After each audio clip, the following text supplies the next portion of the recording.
The president wants to spy on 200 million Americans without a warrant. Has he read this document, which he was sworn to uphold? Now, I will not have you libel Abraham Lincoln. I don't understand the problem with registering guns. We register cars. Mark Levine brings you the news the government doesn't want you to know. Today, an explosive story about connections between white supremacists and Islamic terrorists. When there's a conflict between Scalia's conservative values and the Constitution of the United States, he throws away the Constitution. When we do have secret prisons, that is not what America's all about. Let's go to Mark in 5, 4, 3, 2. Good evening, America. Welcome to The Inside Scoop. I'm your host, Mark Levine. Every week we discuss the issues of today and give you a chance to call in and express your views. And today I'm going to discuss what's on your mind. Yes, I can read your mind because it's on the mind of every American. Indeed, it's probably on the mind of virtually everyone throughout the world. It's the economy, stupid. Sorry, didn't mean to call you stupid.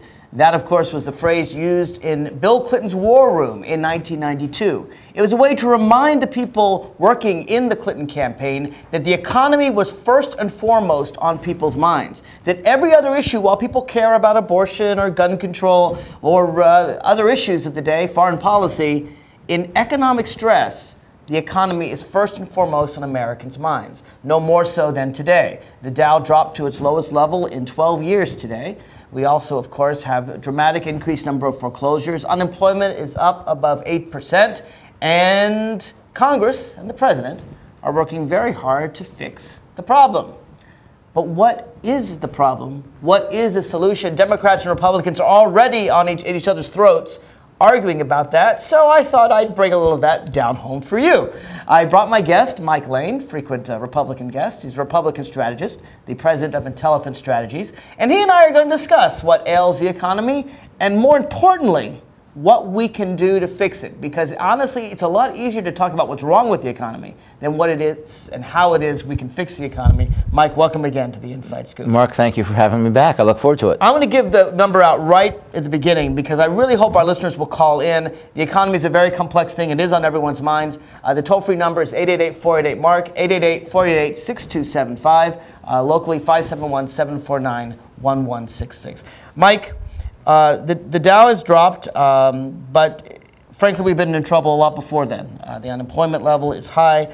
President Obama has a wide variety of plans, everything from a stimulus package to specifically a homeowner package. I think it's realistic to say it's going to take some time to get us out of the economy. We had a long time getting in. It's going to take some time to get out. Is that fair? Well, I don't think anybody expects it to come back in a 24-hour snap. But let's go through a couple of things. First of all, no matter how many times President Obama wants to say, hey, I inherited this economy, and I think I've counted them saying it at least 329 times so far. Is it not true? Well, the fact is, it is now his economy. He may have inherited it, but it is his economy, and it's his to fix or make worse, and he's been making it worse. Primarily, I think, through three things. Number one is talking down the economy. More times than he says, hey, I inherited this economy, he said, this is not going to get better right away. This is going to take some time. It's going to get worse before it gets better. And when you talk the economy down like that, you take away investor confidence and things just keep going south. Because a lot of things are built on expectations, and he has done a yeoman's job in lowering everybody's expectations to the point where people have zero confidence in what he's doing. The second thing, and we'll get into this in a little bit more detail, I'll just mention it, is I think the street is talking with their dollars about their confidence in his recovery program. The market's down 4,000 points since he became president. I think the votes are there. It's gone. He's just not doing the job. The third thing is I don't think the average American person thinks that what's going on is really the solution to it. I think that they think everything is a little bit of an overreach.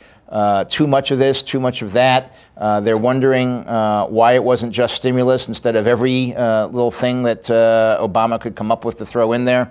And that's why we have a lack of confidence, and with a lack of confidence, that's why we have a declining economy. Well, Mike, one of the reasons I'm always glad to invite you on this show is that you said in about 5 minutes enough for me to dispute for an hour. So then and there, there's a lot that you said. I'll just go light a cigar. I want to take it one by one, piece by piece. First of all, let's just deal with a few facts. It has not, the market has not gone down 4,000 points since Obama became president. Let's just go through the facts. The market went down about 4,000 points from May to November of last year, before the election. It went down another 1,500 from the election when George Bush was still president until President Obama became president January 20th, and then it's gone down about 1,500 since then. So just 3,000 points since Obama's been the man. Since he was elected, and 1,500 since he was president. As I said, it's all based on expectations, and the expectations are not good. It's funny, I used to make this argument with you back when we talked about the Bush recession. It seems like we've been doing this for a while. I'm going to surprise you, perhaps, by agreeing with you partly, in the sense that I do think that President Obama was lowering expectations. I think he was letting people know, we don't expect a recovery in 2009, maybe the end of 2009, more likely in 2010. This is the worst economic shock since the Great Depression. But recently, he's changed his tune, and I think appropriately so. I think he's given us all the bad news. He started with his speech on Inauguration Day. I remember standing out there with 2 to 3 million of my closest friends out there hearing. And I was inside keeping warm that day. I didn't expect you were there. But I expected to hear a very uplifting speech, and instead we heard a very sober inauguration address. Frankly, he surprised me. But I think he was recognizing the pain where Americans are in. I think he's already changed his tune, just totally apart from policy. In terms of tone, I was very, very impressed with his, we can't call State of the Union, but it was a State of the Union speech. I thought a very upbeat tone, talking about what America can do, that we can get out of this. And talking about all the ways he was going to help us get out of this. I think he's working very, very hard. I don't know of any president who in his first 2 months in office has gotten so many bills passed, so many things in the works, there's some $1 billion that's already out the pipeline ready to help the economy. This is a guy who has hit the ground running. And I think in addition to his tone changing, as I think it should, because you're right, you can talk down the economy. Now he's talking it up. He's getting so much done, and now we're going to put it in the pipeline, and wait for it to work. Well, he certainly has a lot enacted. I'm not going to agree with you that there have been so many bills enacted. In fact, there have been precious few bills that have been enacted. It's just that everything and you can stick a lot in one bill. Everything and its brother in the kitchen sink went into that stimulus bill. It doesn't matter whether it's one bill or 6 bills. Right. It's $1 billion. Everything, $700 billion. Everything that was on the wish list. That we can't, yes, you're right. It was not a State of the Union speech, but he was up there in front of a joint session of Congress. For all intents and purposes, it was a State of the Union because it had all 73 things that had been on the wish list for everything, and he rolled them out. Each individual applause line and things like that. But the fact is, yes, in the stimulus bill were almost everything that he wanted to have accomplished in his first term in office. If not fully funded, there were a couple things. If not fully funded, a down payment on funding. 3 Republicans, I think, hurt one of the things that was most important, which was giving money to the states. As you know, states have to balance their budgets. They're like the federal government. They can't print money. We can't have Virginia money and California money. And if they could, they would. And they used to, 200 some odd years ago. What a shame that the federal government can. But what it means is that states have to cut their budgets at exactly the worst time. They're sort of forced to be mini Hoovers. Hoover's great mistake, I hope you agree, in 1929 to 1933, when it took what was really just a recession in 29 and turned it into the Great Depression by the time FDR came to power in 33. His mistake was cutting the economy, was balancing the budget, raising taxes and cutting spending at a time when Americans most needed a stimulus. And what the states have to do, because they're required to balance their budgets, and because people are paying less taxes, they have to. They're not earning as much. The markets are down. And so they have to cut back on teachers and firefighters and police officers and all the stimulative effect that local governments do.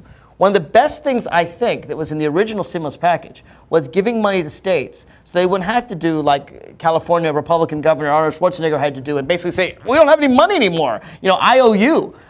Charlie Crist, another Republican governor who supported the stimulus package, was hurting. And now I'm sorry that in order to get the 3 Republican votes to go over a filibuster, they basically halved. Later they put a little bit back in, but they took the money down from 70-something billion to 40-something billion. So the states are still strapped. In Virginia, I know, it's hard for Governor Kane legislature to find a budget in these difficult times. The one thing Republicans did to the bill to get the 3 Republicans, I think, was make it worse. All right, well, First of all, I will agree with you that when Hoover raised taxes in the middle of a weak economy, and cut spending, that was a critical mistake. And cut spending. I'm not going to go with you on that. I think you have to redirect spending. I think cutting spending is certainly part of it, but you have to there's a lot of nice to haves, want to haves, wasteful spendings, pork, all that stuff.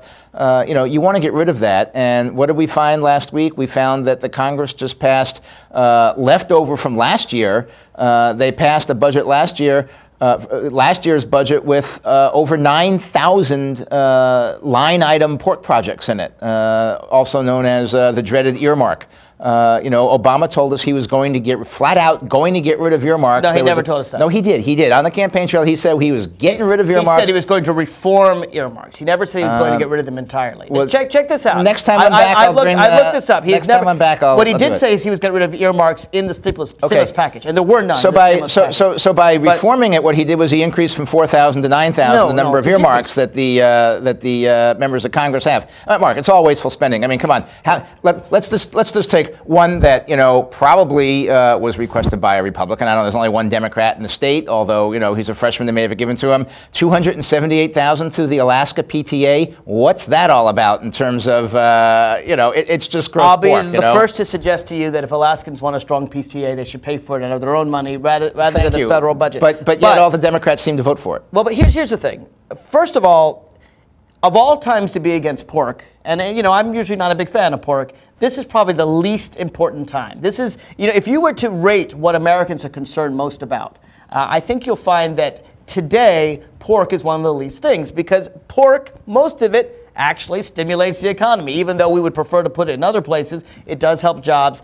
I'm not defending pork in general, but I'm saying that there's at this time we need massive government spending. I would rather have it, frankly, on things that we can all agree are worthwhile rather than some of this stuff. But in general, this is the time we need big spending. A public works component of the stimulus is certainly appropriate. You agree, building roads and bridges. I'm going to go You're probably not even against the high-speed train, are you? Well, is that the one from Las Vegas to Los Angeles? First of all, there's no such train. I'm sure you know that's made up by Sean Hannity and Rush Limbaugh. They actually have not specified any routes.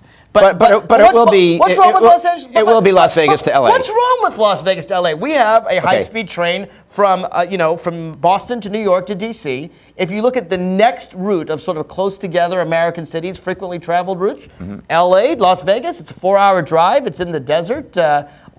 That actually makes sense to me. I don't see why that's even pork. The first thing that's wrong with it is, number one, it ought to be built by private industry. But granting the fact that in a time like this, we want to have a significant public works component of the stimulus bill. Are you going to have all the roads built by private industry too? I mean, just the railroads. I know Ayn Rand would have every. Just the railroads. No, not the roads. Just the railroads. You don't see the railroads as a public good. You would have us go back to the days of the 1800s where you have, the CEO Railroad and the Santa Fe Railroad, and every time the train switches tracks, you have to pay somebody else. And you really think that we need private industry running the railroads? I don't think the rich high rollers from LA going to Las Vegas are going to have to switch trains. I mean, I think they know exactly, where they're going and how they're doing it. And it's not all rich high rollers, by the way, going to Vegas, as you know. It's everybody. Well, but the point is, except for the fact that, of course, we have to remember the president said nobody's allowed to go to Las Vegas until the recession's over. So he did say, I don't want you going to Las Vegas, and stuff like that. I think he's talking about the CEOs of the companies we were bailing out. And I wish they wouldn't go to Las Vegas either. We're going to take a break. Also, hopefully give our listeners a chance to call in.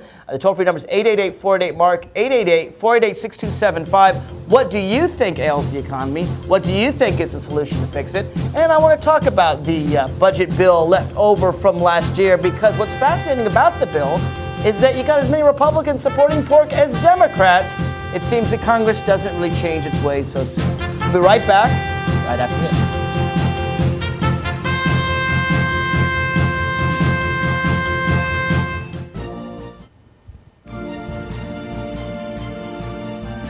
Saving for retirement might be easy for some folk, but for others, it might take a little more work.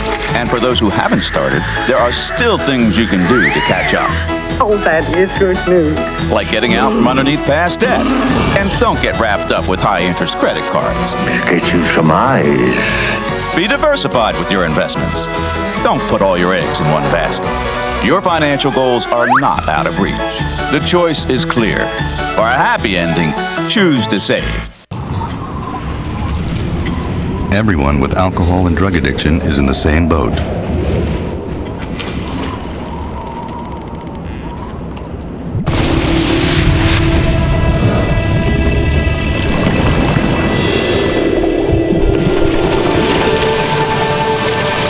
With treatment, you can find solid ground.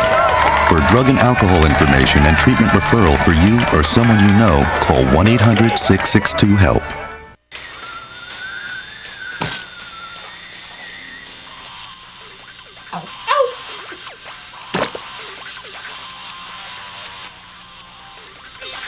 Dude, are you sure you want this tattoo? Because just do it.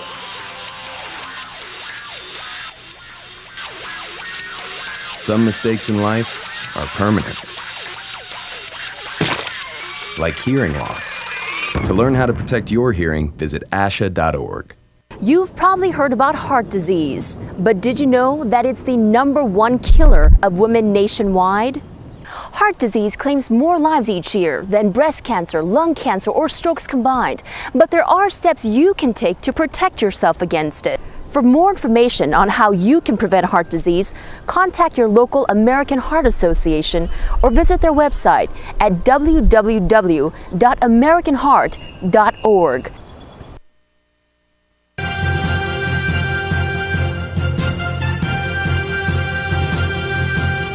Here again, the Inside Scoop with Mark Levine. Welcome back to the Inside Scoop. It's the economy, stupid. That is the issue on everyone's minds. That is the issue that most people, I agree with my guest, Mike Lane, Republican strategist, will be judging President Obama on. I just hope that Americans give him enough time to do what he needs to do. We're talking right now about not the stimulus package, which is passed, but the next big bill coming around the corner. And this is leftover business. This is like warmed over leftovers. This is something that is for this fiscal year, for '09. It should have been passed last October. But, well, you know, President Bush and Congress couldn't agree on anything, so they're working it over now. It's been in the works now for almost 6 months. And it is like most spending bills that come through Congress. It's an omnibus bill. Hopefully Congress will do it right next time around, and they will appropriate for the defense and for health care and for education and for each part. But now they're doing what they tend to do and have done pretty much for the last 8 years. They throw everything in one bucket and stir and sprinkle it with a little bit of earmarks for everyone's jurisdiction. It's same old, same old. I will mention a couple differences. I think they've been stuck on omnibuses for about the last 28 years. Well, you're not right. Just the last 8.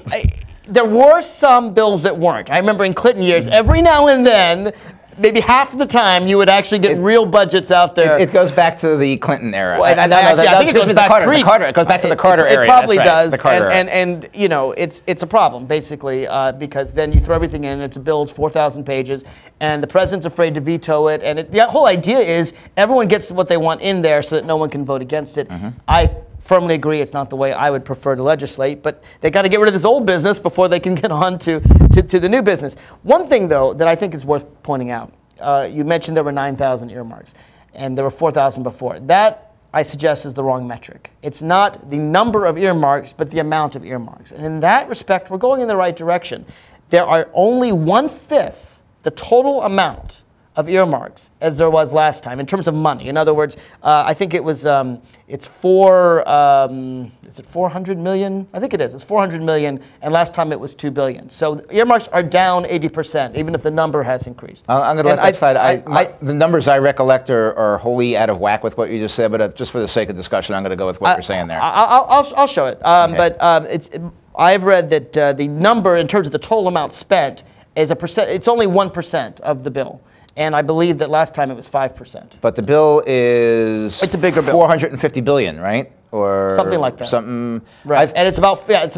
It's 1% of the bill. Okay, but the number I recall so it's 4 billion out of 450 billion. Just for the photographic record, the number I recall hearing is 5 billion in the earmarks. Okay, it's about 1%. We'll look it up. That's what I remember. We'll look it up. No, I don't dispute it. Maybe, but the point is, it's 1% of the bill rather than 5% of the bill. Right. It's actually going down. And the other thing that's interesting is that 40% of it was put in by Republicans. Now, if you look at the Senate, shame on them. It's 59. Franken's going to be chosen. Coleman can hold it out as long as he wants, but he's only about 1 month. His clock is ticking and he can go and work for Michael Steele, perhaps. Al Franken is going to be Minnesota's next senator. It's just a matter of time. You don't disagree with me on that. I'm going to call it a 50-50 toss-up. Oh, no way, you're not going to do that. It's a 50-50 toss-up. Coleman does not have a chance. He's going back and actually asking the court now to count votes that he asked him not to count 2 months ago. If they count all the votes, then Coleman wins. The question is, will they? Yeah, if they count all the votes, then Coleman will win. Where do you get that? Other than suggesting that believing the Coleman campaign. Very briefly, the votes that have been excluded are all the votes from Republican areas. That's not true. The guy from Acorn who headed the electoral board, excluded the Republican votes and counted all the Franken votes. So we'll see. Wait. I can't let this pass. It may be he was on firm legal ground. It may be he was not on firm legal ground. We're going to find out. The courts will discuss that. But if all the votes are counted, then it will be a Coleman victory. Mike, the Minnesota Supreme Court is firmly in Republican hands. Tim Pawlenty, the governor of Minnesota, has appointed 5 of them. Mm-hmm. They are 5 Republicans, 2 Democrats. Actually, I think one of them was Jesse Ventura, a holdover, but it's solidly with the Republicans. This is not a partisan issue. They're simply following the law of Minnesota. What Coleman is trying to put forward is saying just count the votes in my areas.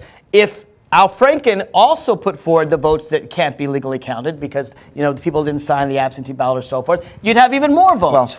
So my point is that under any standard, whether you follow the law or whether you add in votes that aren't following the law, Al Franken wins. The courts know that, and I think they're getting so desperate. It's interesting. I think they're about ready to throw Coleman's case out of court. Well, I'll take that bet. Really? Because I'll bet money on it. We can talk about this after the show. I mean, ultimately they will issue a ruling, but they're not going to toss it out of court. They're going to issue a ruling, and I think we're still probably 45 days away from the ruling. I think that Coleman has lost, and he's just doing his best to tread water to have one less Democratic vote. But my point going back is Democrats are 59-41 in the Senate, if you want to call it 58.5, 41.5. And yet the earmarks fell on the same way, 60-40 or so. You find, in fact, that 6 of the 10 largest earmarkers are Republicans. And in fact, the head of the Republican Party, arguably the most powerful Republican in the land these days, is Mitch McConnell, the minority leader of the United States Senate. The Senate is the only body that can stop a Democratic agenda, right? You've got the president, you've got the House, and you at least throw a filibuster in. So Mitch McConnell is probably, at this moment, the country's most powerful Republican. And he himself had 36 earmarks in the bill. Do you think the Republicans should, if they really believe in earmark reform, fire Mitch McConnell and elect John McCain? I think what they should do is, as a caucus, just pull back from the earmarks. It's a very tough thing. When the game is played one way, for you to stand on principle and say, well, we're not going to play according to those rules. We're going to screw our constituents. We're not going to have any pork brought home. We're going to let the Democrats have 100% of it. And we're going to stand on principle. We're not going to do any earmarks. It's a very, very tough way to go, but I think they should do it. And the example is in the House. The Republican leader, John Boehner, been in the House for almost 25 years, has never once had one single earmark in 25 years back for his district. You could elect Coburn. You could elect John McCain. Are you advocating to get rid of these earmarks? That control your party? That's a Senate caucus decision. Of course it is. I want to know your view on it. If they wanted to do that, that would be fine. Would you, if you were in the Senate, if you were Senator Mike Lane, God help us all, would you vote to take down McConnell? No, I'd keep McConnell in there. I think McConnell's an excellent leader. I think so earmarks are really not that important. They're not enough to take down your leader. I think he's dead wrong on earmarks. I think he ought to reform his own approach to this thing. He's not the only one. But he's an excellent leader. Other than McCain and Coburn, I can't. My guess is every other Republican has put earmarks in this bill. Even Lindsey Graham, who has talked loudly against earmarks, has put earmarks in the bill. In fact, I saw Lindsey Graham on Meet the Press. I don't know if you saw that this Sunday. It was very interesting. Lindsey Graham made the important distinction between earmarks and pork. Graham is not against pork. Most members of Congress aren't. Even John McCain is not against pork. The idea that you should give money to your district if they need money. What he's against is earmarks. In other words, having it put in the bill without discussion, without negotiation. Right. It should be open and transparent. That's the difference, right? Well, yes and no. The fact is, members of Congress stick in pet projects that have typically been subject to no review at all. Right, but that's not the case anymore. No, it is. It actually is the case. You know, I just look at our home district here and the things that our Congressman Jim Moran brought home. You know, a guy who likes to refer to himself as the king of earmarks.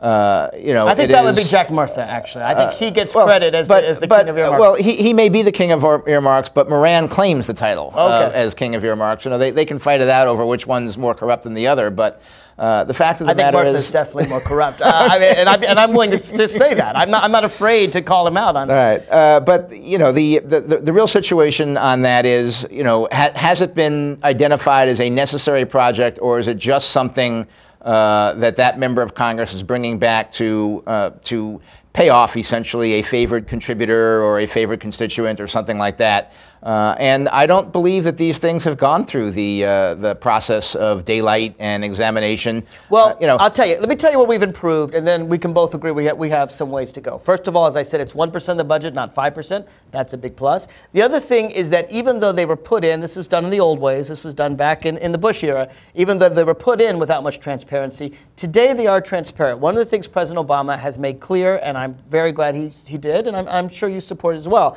is that in all these bills, now every earmark is absolutely clearly laid out. Every American can look, can complain. You can get your examples. It's all there. It used to be just 1 year ago that they put earmarks in the bill, and you couldn't even find out what they were until after the bill had already been passed. Now, I would prefer we go one step further and actually know, and in fact, President Obama said this as well in a speech. He said that, you know, we've come some ways. We can now see what they are. In the future, he's going to insist that if people want it, that people talk about it in advance, not just once it's in the bill, but when they propose it to be in the bill. So I think we're going in the right direction, and President Obama's going to take us even further in the right direction. Even you will like that. I do not think that President Obama will take us. He was fairly substantially and directly rebuked by Majority Leader Reid today, who essentially told Obama that you know, he could go, you know, play in the sandbox. Fly a kite? Yeah, go fly a kite, go play in the sandbox. That the president had absolutely no prerogatives and no influence on this, and they were inclined not to listen to anything he had to say. You know, look, President Obama has an extremely high approval rating right now. Not all that high. 58 to 60%. Right, it's typical for a president 6 weeks into office. Well, but not typical in these tough economic times. I mean, it's very rare to have a president have this high to be in this bad economic times. I think that this bill is a transition bill. I really do. I think that we're much, much better than we used to be.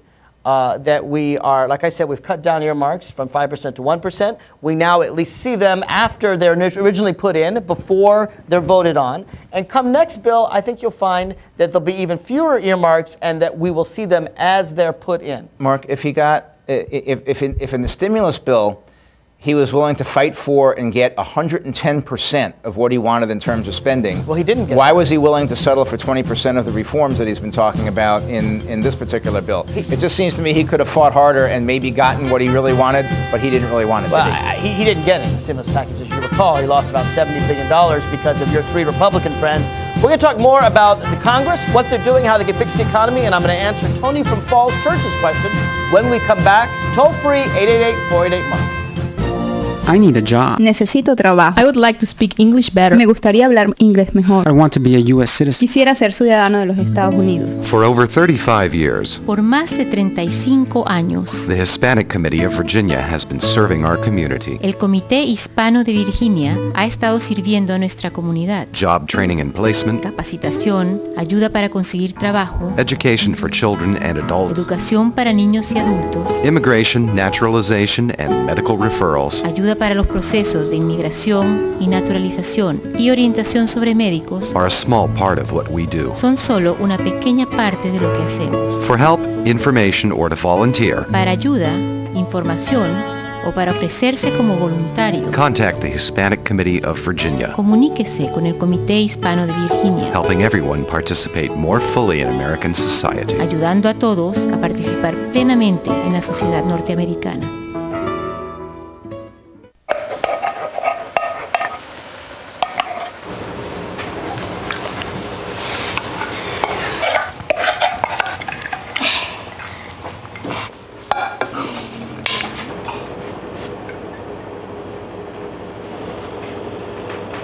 Hey, Lena. is yours.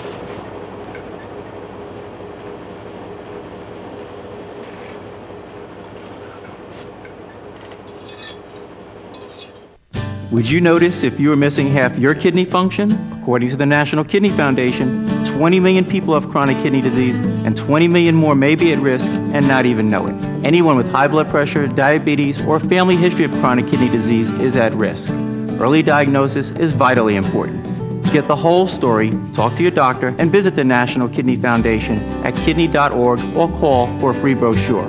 Because when it comes to chronic kidney disease, you might not know the half.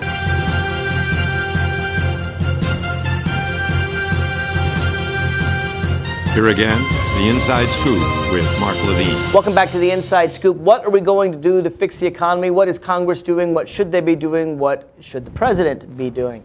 I was asked a question in the break by Tony from Falls Church. It's a very good question. I wish Tony could call in. By the way, you could still call in 888-488-MARK, 888-488-6275, and ask your question, express your view. But Tony wanted to know if I believe in digital tracking of bills. And what he means by that is basically, as I understand it, a way to find out where every bill comes from. In other words, you know, this word came from this congressional office, and this word came from this congressional office. I'll tell you, I'm of two minds about that, which is why it's a good question. On the one hand, you really want to know where things come from. You want to know, for example, who wrote that Alaska PTA? Was it a Republican? Was it a Democrat? You know, there's we got one of each, or two Republicans. Oh, we have a Republican House member and a split Senate. A split Senate, right? So we'd want to know where that comes from. That's fair. I want to know which office it's from. But I'll tell you, I'm a little afraid, having been working in the legislature. As you know, I used to work writing bills. There is a pride of authorship problem. Whenever any people work together, I think artists will recognize it as well. Legislators have the same thing. Musicians, artists have the same problem. And that is that people are less likely to agree on a compromise if they see it as Mr. Smith's compromise rather than Mrs. Jones' compromise. Because, you know, Ms. Jones has it her way, Mr. Smith has it his way. Ms. Jones probably would be okay with Mr. Smith's version, but if you say, aha, Congressman Smith wrote this and Congresswoman Jones did not, Congresswoman Jones won't get the credit, and so there's a little danger there. So I guess what I'd be willing to say is I'd be willing to say perhaps for like earmarks, for example. We have pork for a specific state. Okay, I want to know where that's come from. But whether someone says, you know, whereas or whereby or writes the right, I wouldn't want to have too much digital tracking. I actually think it could harm the legislative process, which, as they say, is a lot like making sausage. Yeah, it can taste good at the end, but you don't want to see it being made. You know, making sausage should never be a transparent process. Well, well, that's exactly the problem. It's people. I mean, the sausage industry would go dead if it was a transparent process. I think that's right. However, making legislation, I think, should be reformed to the point where it is as transparent as possible. Now, bringing up the point that you just said, you know, okay, if you've reached a compromise, who's going to get credit for the compromise? Does that mean the compromise falls apart, et cetera? You know, here's what maybe you can do. Maybe you can give, you know, dual attribution. Exactly. That would solve the problem. That's a great idea. What you do is you say this section was you know what you do? You make every section of a bill, write the authors down, and there could be more than one. That's good because politicians love joint credit. So you could say is section 1B was written by these 16 congressional offices, and section 1C signed on by these congressional offices, and that's probably the best way to do it. Then you don't have the pride of authorship problem that I talked about, but you still have the transparency that you and I want. I think that would work. It'd be fun. We can answer Tony from Tell Falls Tony Churches. we're all for it. We're all for it. Let me talk broader, though, than just about Congress, because obviously some of this is congressional action, some of it is Department of Treasury. President Obama put forward a very strong proposal that I think is very good to help people who are close to the brink of foreclosure. Not the people who are deep underwater, not the investors and not the people that bought homes and couldn't afford a single mortgage payment, but the people who are 95% there because of the terrible economy. Their housing prices have dropped and now they can't afford to pay their mortgage. And it gives them a chance to refinance at the lower rates that exist now. Another thing that I think President Obama and Treasury Secretary Tim Geithner and the Federal Reserve are all working together to lower interest rates to make it easier.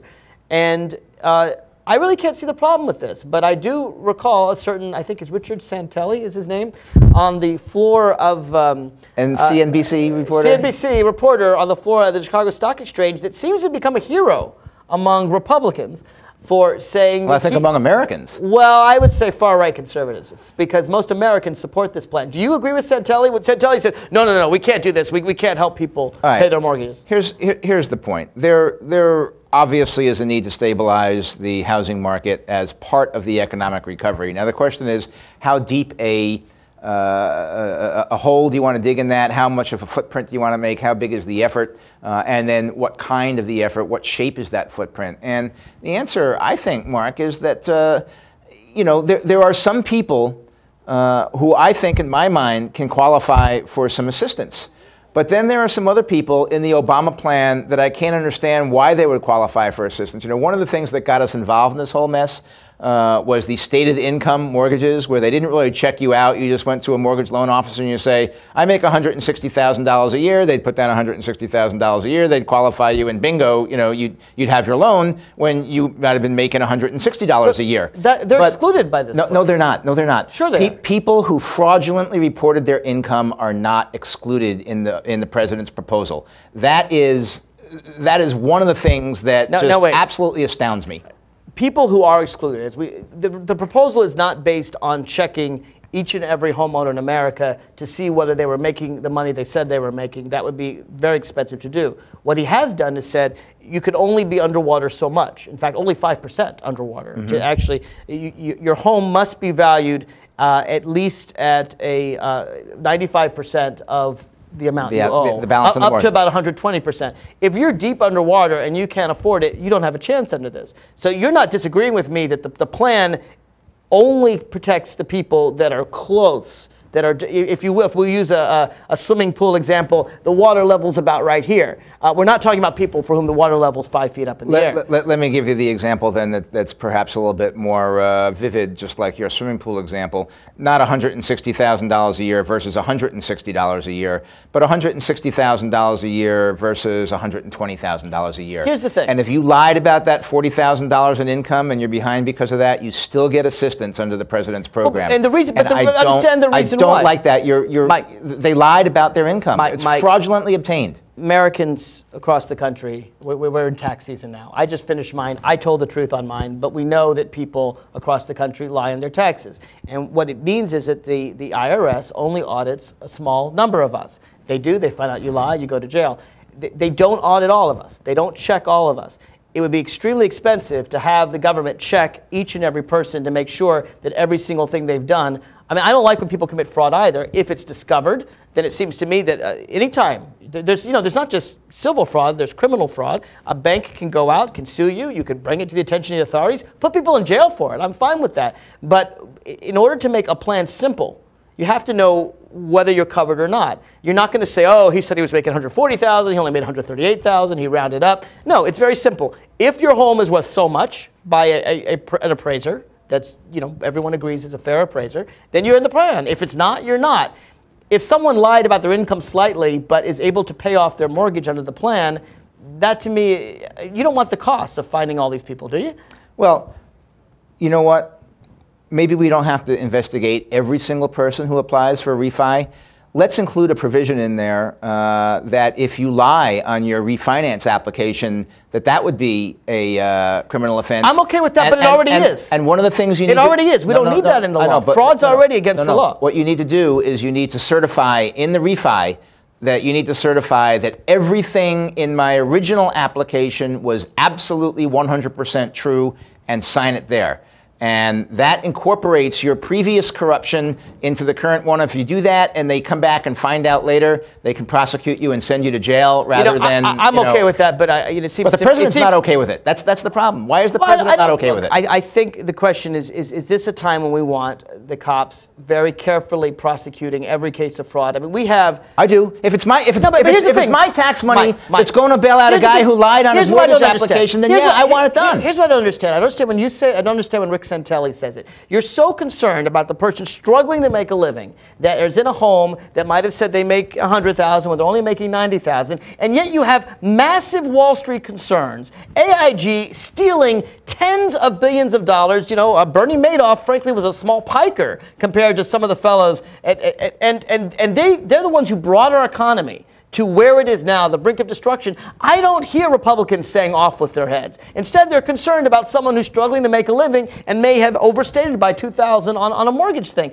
You know, there are small crimes and there are big crimes.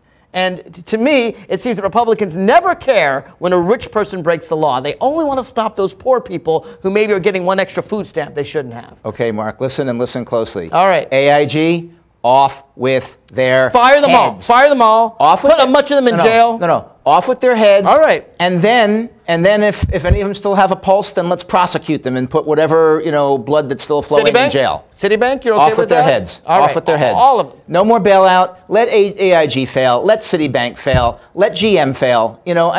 How much money are we going to waste on these crooks? Well, but see, GM I actually see as a different condition. GM, while I agree they made the wrong cars for a number of years, they didn't participate in some of these toxic loans that bankers should know better about, that Lehman Brothers should have known better about. I mean, they're the ones I really want to see go down the hill. All right, but actually, I want to make it pay back. How do you know? It's interesting. But GM's own auditors just came out with a report that said GM can't make it. They said, there's no realistic scenario here. Okay. If there's no realistic scenario, GM can make it. And they've I don't agree. And they've already gotten $12 billion of our money as it is, and they can't make it. I don't agree in giving life a sustaining. I don't believe in Terry Schiavo being kept alive. I don't believe in companies who have no chance of survival being kept alive. I don't think the epitaph is yet written for General Motors. At least I hope not. I think that manufacturing in America is very important, not just for GM, but for auto suppliers, for dealerships all across the country.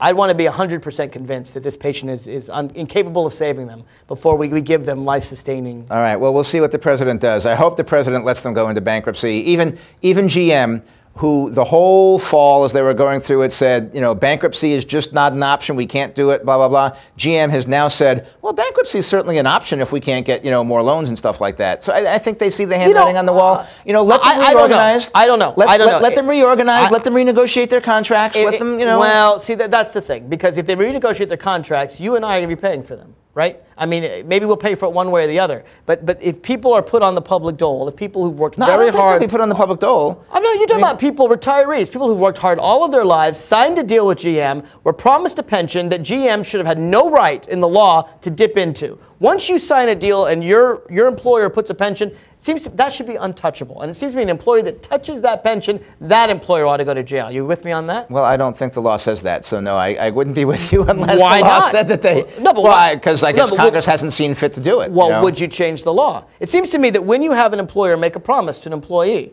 that you're going to have a retirement, Mark, look. That they ought to keep that promise, and it's very easy to keep that promise. You put the money aside. If they don't fund that pension, and I would make it the law, that if an employer doesn't fund a pension that they promised to fund in a contract in some untouchable bank account, lockbox, as it were. Then I think it's the... I want to put the CEO in jail because these workers worked for 30, 40, 50 years. They had a contract. They had a right to expect the result of their contract. And they're just not getting it. And the fact that you want to take their money away rather than go after the execs, it just doesn't make sense to me. I don't want to take their money away. I think GM needs to renegotiate their contracts, and they and the unions will decide how they are best renegotiated, and the unions represent their members. So that's what we will, what we'll come out with. But to solve the pension problem, I don't want to get involved in pensions, but in 30 seconds or less, the pensions that the auto workers have are an anachronism. I mean, they're a throwback to the old days.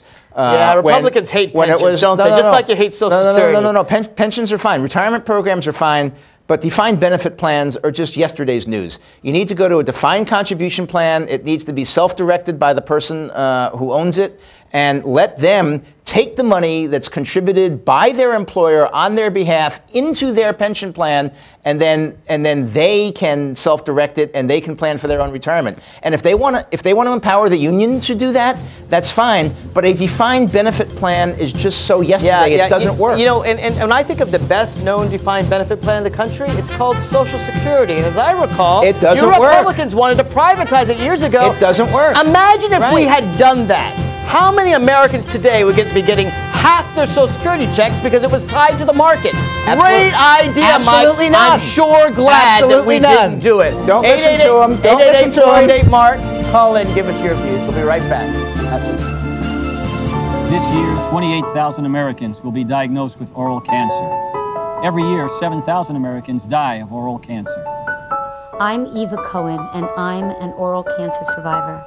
I didn't fit the profile. I didn't smoke or drink. I had no family history of cancer, no family history of cancer. I was 31 years old, 31 years old. I went to see my dentist about a sore in my mouth that wouldn't heal. It was oral cancer. I had to have a radical neck dissection and a portion of my tongue reconstructed. I didn't know if I was going to live or die. I'm Surgeon General Richard Carmona. The survival rate for oral cancer is only 50%. Oral cancer can happen to anyone. If you have a sore or lesion in your mouth that doesn't heal within 2 weeks, see your dentist.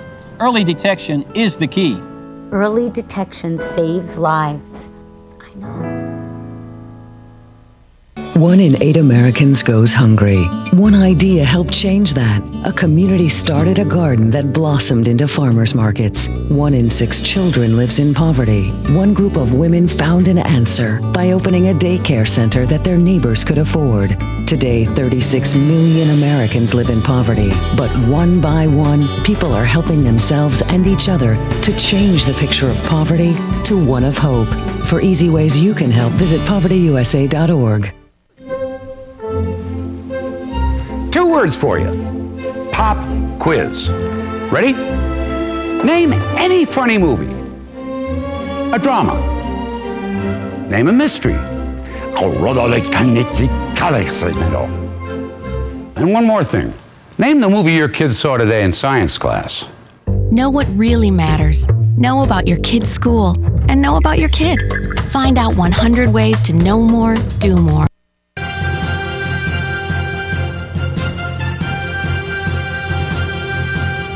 Here again, the Inside Scoop with Mark Levine. Welcome back to the Inside Scoop. It's the economy, stupid. What ails us? What are the solutions? Is President Obama's plan the correct one? Or is it the party of just say no, the Republican Party? No, everything Obama does is awful. I have that representative. He's actually done a few good things. We'll talk about that sometime. Oh, well, good. I'll tell you. I got a caller. But after the caller, Mike, Mike Lane, of course, is the president of Intelephant Strategies. I want you to come tell me the things that you like that Obama has done. That would be a rare and wonderful thing to hear from you. Let's go right now, though, to George from Fairfax. George, welcome to the show. Thank you. I've been listening to this evening, and you discussed a lot of options and criticisms and stuff like that.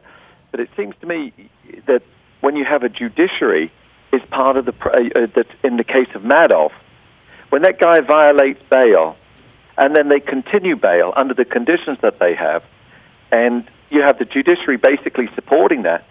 I wonder how far you're ever going to get to straightening this mess out. I'll tell you, I don't think you'll find any disagreement from me or from Mike that you should throw the book at Bernie Madoff.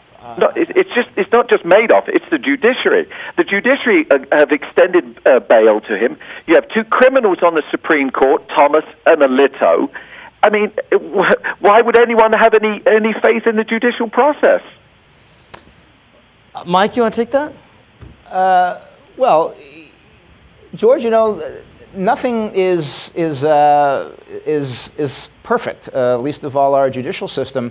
I think that we're very hopeful that as the process plays out, and at the end of the day, we're going to wind up with a transparent trial. We're going to see what the facts were. We're going to see what crimes Bernie Madoff committed. We're going to find out if he did it alone or if there were any accomplices involved in it. And in the end, all guilty parties should be held responsible and should be held accountable. You don't always, have a perfect path to follow all the way through. No, actually, George, let me give you some reason for hope. And I think there's a case that can tell you whether or not our judiciary is corrupt, and it's right now before the United States Supreme Court. I want to know if you've heard about it. I want to tell our listeners about it. It's a case coming out of West Virginia. You may have heard it, between a small coal company and a large coal company. And in this case, you had the small coal company win the case down in the lower court. And the large coal company appealed, and the head of that large coal company gave $3 million to elect a new justice on the West Virginia Supreme Court. That justice cast the deciding vote for his friend that gave him $3 million and helped him win a multi-million-dollar case. This case is up before the United States Supreme Court. They just had oral argument. on whether or not a judge should recuse himself if he gets millions of dollars from a party in the case. To me, it's obvious. Of course he should. And I think you're going to find, I predict, a 5-4 decision. I think you'll find Justice Kennedy will stand with the more Democratic, more liberal justices, with Ginsburg and Breyer and Souter and Stevens, to hold that, you know what, if you pay off a judge $3 million, then maybe he shouldn't sit and judge your case. And when we win that, and I think we will, although I think it'll be close, a 5-4 decision, and I don't think Alito or Thomas will vote for it, I think you'll see that there is still some justice in America. Mike, what do you think of that case? You agree with me that you got to recuse yourself if you get millions of dollars from a party? Absolutely. All right. So you're going to agree with me that you want this. If you have millions of dollars, I do. Okay. Yeah. Well, good. See, even Mike thinks it's right. But go ahead, George. No, I agree. I'm starting to track that case as well, and it seems pretty obvious. It doesn't take a whiz to figure that one out, does it? Well, I'll tell you, I think it's going to be 5-4. I think you're going to find the most right-wing justices are going to vote to uphold the corruption.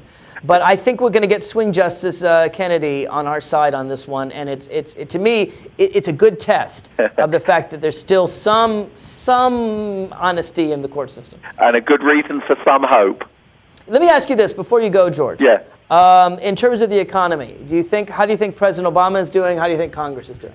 Well, the media are slaughtering him at this point. It seems like, you hear repeatedly the 100 days and stuff. It hasn't even been 30 days. When Bush was in office in that first term, you didn't hear anything after the 100 days. Yeah, it's been about 40 days. Yeah, and I read on the blogs as well, and there is so much criticism of him. Death threats and stuff like that. And it just seems so parallel with so many other places when you get that right-wing extremism in there that they become extremely vocal. And I think he's trying. I think Congress is a huge hurdle because they're addicted to that lobbyist money. They're addicted to the support they're getting from large corporations. I can't afford to take Obama out to breakfast for $35,000. I don't have a need either. George, you make a really good point that I want to raise with Mike. Mike, one of the things that you and I definitely disagreed on was the McCain-Feingold campaign finance reform. It seems to me that if you really don't like pork, and you really don't like earmarks, and you really don't like people sticking in things that help well-heeled constituents, you're going to stop the practice of having constituents fund campaigns. Because whether it's $3 million going to a West Virginia judge, or whether it's $2 million going to Jack Murtha, or $1 million from the tobacco industry to Mitch McConnell, and then you turn around and help the people that brought you to the table, that to me, it smacks of bribery. I realize it is legal, but I don't think it should be. And if we had public financing of campaigns, we wouldn't have, I would suggest to you, as many porks and earmarks. It would be based on what is needed in that district and not just on who funds your campaign. I think we can accomplish what you're trying to. I don't want my money going to elect Barack Obama, and you don't want your money going to elect George Bush. So it's a non-starter. You could have the money go to both parties. You could. But I don't want. I don't want my money going there. I want my money going to elect the people that I want to support. But my money goes to all kinds of things I don't want. My money went to fund a war in Iraq that I don't support. As a country. But that's a national policy. That's not a campaign. But it would be a national policy to publicly fund it. Look, England does it. France does it. I haven't seen tremendous corruption among their parties. More so than we have. No, but France's government is fairly pathetic. The people that actually, I think the new French president's pretty good. Honestly, I think Nicolas Sarkozy is doing a decent job. But the French Parliament's pathetic. They are just. You just love attacking the French. They're so easy targets. Let me ask you this, because it goes back to George's question about the fancy CEOs. Chuck Schumer, again, the same Meet the Press that I saw with Lindsey Graham, Senator Schumer of New York, talked about clawbacks. Clawback, in his view, means you actually go back and you say to these executives, whether they're at AIG or Citibank or anyone else that is needing these massive bailouts, you go into their stash and you say, you know what, you took a bonus of $100 million last year in 2008 while your company was losing billions of dollars.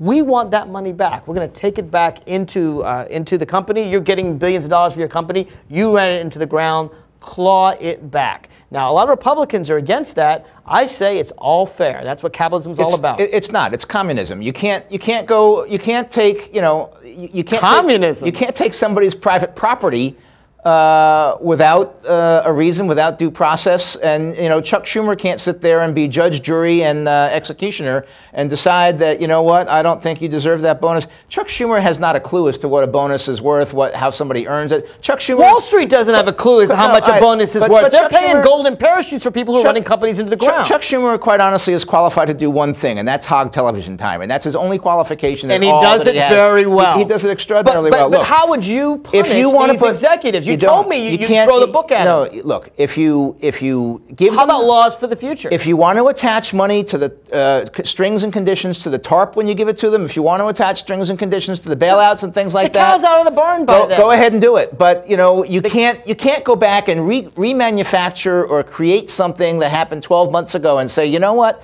take that.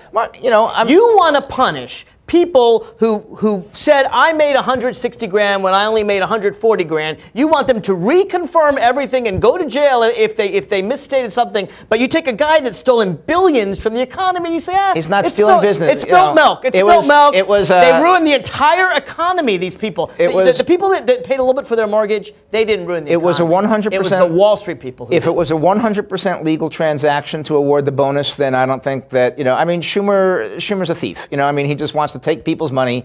And what happened to capitalism? What happened to the idea that's what capitalism is? No. That's what capitalism is. The capitalism I understand and I support says if you make a good product, you do a good job, you're creative, you create something good, you make a lot of money. If you do something bad, you run a company into the ground, you make huge mistakes that lose billions of dollars, you lose money. It seems to me that it can't be heads you win, tails you win. You do well, you make money. You do badly, you make money. That is exactly the crony capitalism that got us in this mess. Well, look, first of all, a year ago, all these companies were doing fine. Okay. Yeah, a year ago you said we weren't headed to a recession. I remember. I have the tapes to prove it. A year ago, all these companies were doing fine. No, I said we were not in a recession. I didn't say that we weren't heading to a recession. I said we were not in a recession a year ago. All right.